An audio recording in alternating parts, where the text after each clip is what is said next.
नमस्ते दोस्तों, आज मैं आपको उस महानायक, वो फिल्मी वाला महानायक नहीं, असली जिंदगी का, भारत का स्वतंत्रता संग्राम का, त्याग और बलिदान का, अखंड भारत का जो पहला प्रधानमंत्री था, जिसके डर से अंग्रेजों को मजबूर होकर हमारे देश को आज़ाद करने के लिए मजबूर होना पड़ा, जिसके कथन पर give me your blood I will give you freedom, मुझे खून दो मैं तुम्हें आज़ादी दूंगा। बढ़े ही चलो, कहाँ? लाल किला। उस महानायक की कुछ झांकियां आपके सामने प्रस्तुत कर रहा हूं। मुझे इस बात की बहुत प्रसन्नता है कि जो वर्तमान भारत देश की सरकार है, उसके यशस्वी प्रधानमंत्री हैं, उन्होंने उस महानायक को और उन लाखों शहीदों को, आज़ादी के दीवानों को, आईएनए के शहीदों को अपना नमन किया था। एक अनोखी घटना स्वतंत्र भारत में हुई थी, जब 15 अगस्त के अलावा 21 अक्टूबर 2018 को नेताजी सुभाष चंद्र बोस और उनकी आईएनए के शान में अखंड भारत की प्रथम आज़ाद हिंद सरकार के सम्मान में तिरंगा झंडा फहराया गया था लाल किले पर। और ठीक इसी प्रकार 30 दिसंबर 1918 में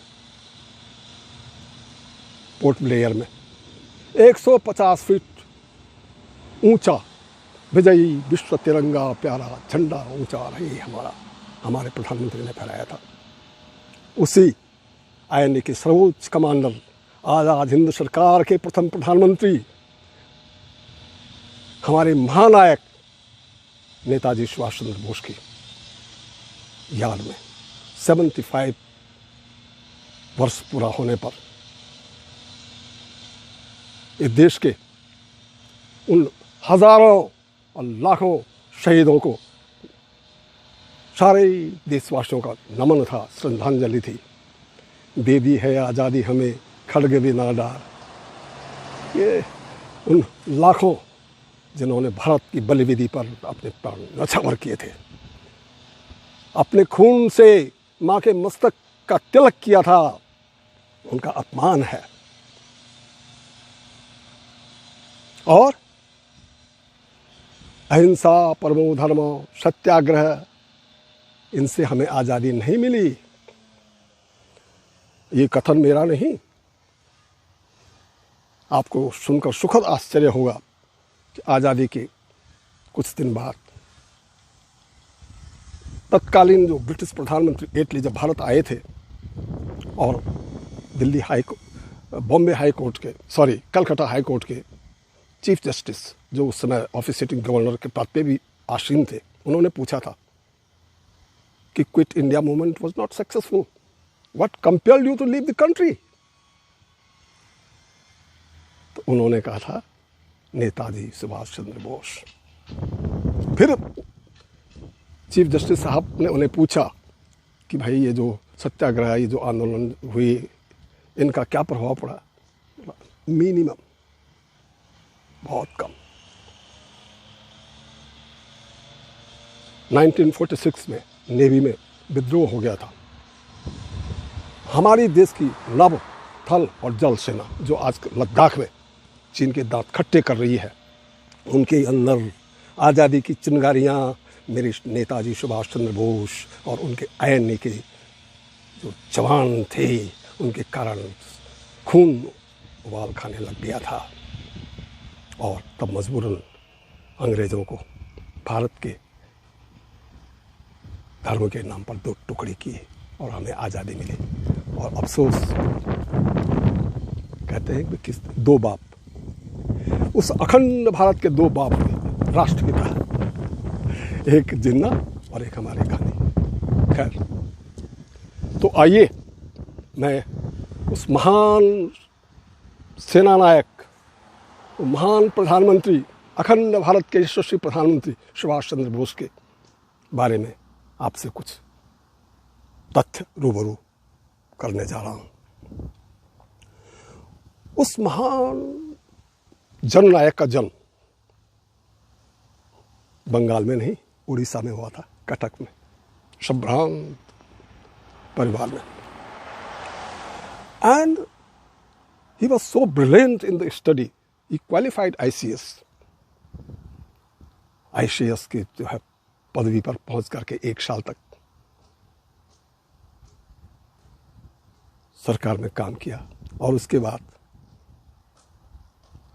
उस पदवी को छोड़ करके देश के स्वतंत्रता संग्राम में कूद पड़े। इतने तेजवान, ऊर्जावान, बुद्धिमान कि 1938 में उन्हें कांग्रेस का अध्यक्ष चुना गया। लेकिन हमारे राष्ट्रपिता महात्मा गांधी का जो कैंडिडेट था वो हार गया था और गांधी जी ने इसे अपनी व्यक्तिगत हार स्वीकार की। मजबूरन हमारे सुभाष बाबू को वो पद छोड़ना पड़ा और उन्होंने फॉरवर्ड ब्लॉक की स्थापना की। आपको सुनकर आश्चर्य होगा कि उन्हें 11 टाइम जेल की सलाखों के पीछे कैद किया गया, 2 बार देश निकाला दिया गया और 1941 में जब वो नजरबंद थे तो वो शेर पिंजरे से रफू चक्कर हो गया और कहाँ पहुंचे? काबुल होते हुए बर्लिन, जर्मनी की राजधानी बर्लिन। हिटलर तानाशाह था वहां का, सारी दुनिया उससे थर थर कांपती थी। इस शेर ने वहां आजाद हिंद रेडियो की स्थापना की और तब उस रेडियो से प्रसार हुआ कि नेताजी बर्लिन पहुंच गए हैं, तो अंग्रेजों की रूह कांप गई थी। उन्हें डर सताने लगा था कि द्वितीय विश्व युद्ध में जो हमारे आकाओं ने, भारत के जो वीर थे, जवान थे, उनको जो है दूसरों के युद्ध के लिए उन आग में झोंक दिया था। अंग्रेजों को डर सताने लगा कहीं उनमें विद्रोह ना हो।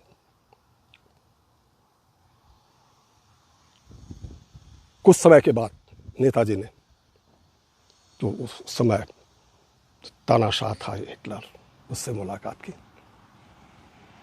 और मुलाकात हिटलर ने उन्हें आज़ाद हिंद का, the leader of Azad Hind करके संबोधित किया था। नेताजी का संबोधन हिटलर का दिया हुआ है। कहते हैं उस मुलाकात में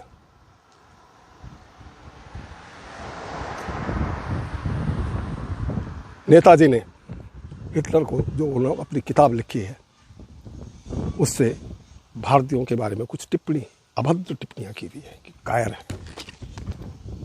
उसको हटाने के लिए आग्रह किया था। लेकिन हिटलर ने कहा कि मैंने जानबूझ करके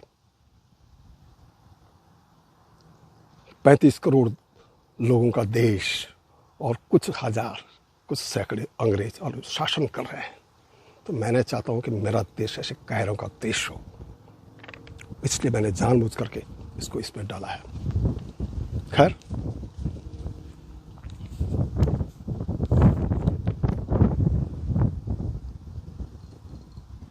हिटलर की सहायता से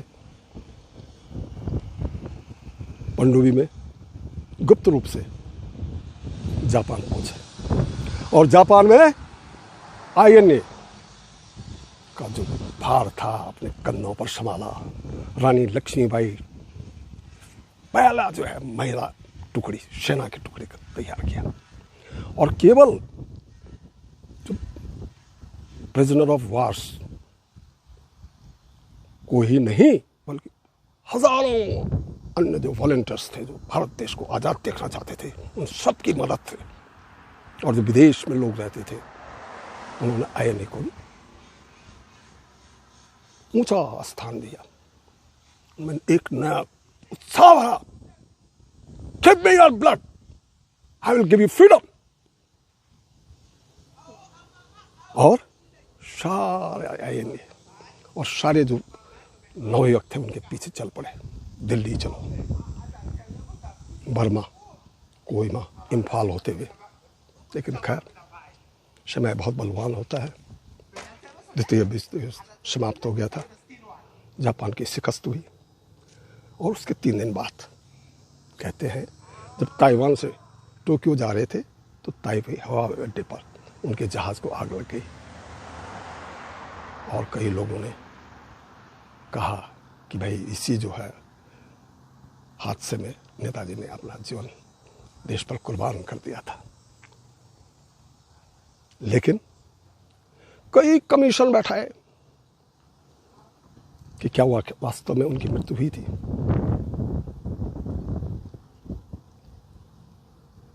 कहते हैं कि उनका अस्थि कलश अभी भी जापान के किसी संग्रहालय में सुरक्षित रखा गया है। और जब जापान ने उसको भारत को अर्पित करने की पेशकश की तो उसने एक शर्त रखी कि इसका DNA टेस्ट न किया जाए। आज़ादी के कई वक़्त कुछ सरकारों ने अप टू 75 उनके परिवार के फोन टेप होते रहे, जासूसी होती रही कि भाई नेताजी कहीं जिंदे तो नहीं है। इतना खौफ। या कहते हैं कि स्वयं स्टालिन ने उनका रशिया में उपस्थित होने की खबर जो है नेहरू को दी थी। और तब नेहरू ने सलाह मांगी थी इटली से, what to do with this man. खैर देवो न जाना थी। कोई कहता है उन्हें साइबेरिया की जेलों में भेजा गया।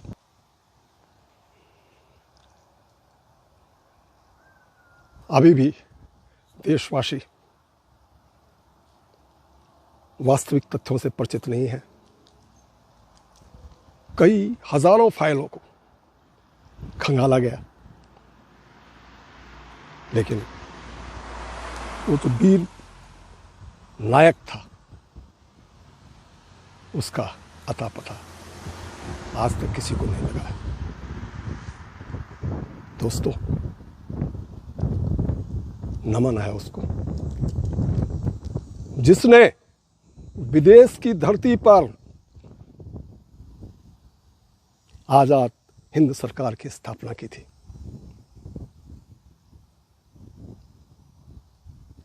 He was the first prime minister of not divided India, undivided India. अखंड भारत के प्रधानमंत्री, सर्वोच्च कमांडर, तिरंगा झंडा था और जिस पे खूंखार शेर, अपना बैंक, अपनी करेंसी। और आपको सुनकर सुखद आश्चर्य होगा कि 11 देशों की सरकार ने इस सरकार को मान्यता दी थी। और इस सरकार ने फिर जो है अंडमान और निकोबार में झंडा फहराया था।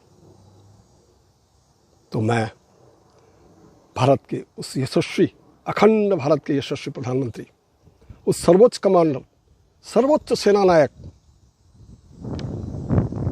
और उसके साथ INA के उन हजारों शहीदों को और देश के जो